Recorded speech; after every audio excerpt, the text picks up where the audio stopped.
No, beso ka na beso. Hi again, everyone! Hello po! Ayan po, I just want to say before I leave that I'm so happy to be a part of a brand that I grew up with and I endorse. I'm so happy to be able to be part of a brand that I truly support and I believe in. As a young adult, I think it's really important that we become financially aware. Now na ginaguide ako ng mom ko and the people I look up to in my life to track finances and be more aware about these things. Like the other day nga, may instance na wala ko yung wallet ko, naiwan ko. Pero with BDO Pay, no joke, nagamit ko siya.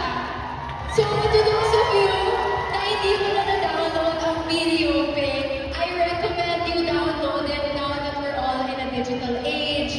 It's the most convenient and the most fast app and the most fast thing that I've ever used. So thank you so much BDO for making me a part of this family.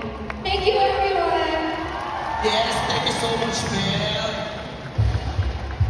Ay, teka lang, Belle, bago ka muna umalis, baka pwedeng makahiling ng photo from the sa mga video VIPs natin.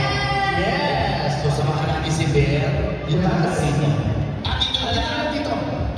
Sa gitna na lang, sa gitna na Yung lang. mga boss natin, mga bosses. Palakpakan pa lang natin mga may boses. Ito yung silang dalawa yung sumayaw eh. Ay po. Galing nga po nila sumayaw. Grabe. Oh, grabe yung sigawan ng mga tao kanina. Sumayaw yung mga ibang boss natin. Grabe si Belle, ang bango. Ang bango-bango mo, Belle. Ma'am Jimmy! Hello po.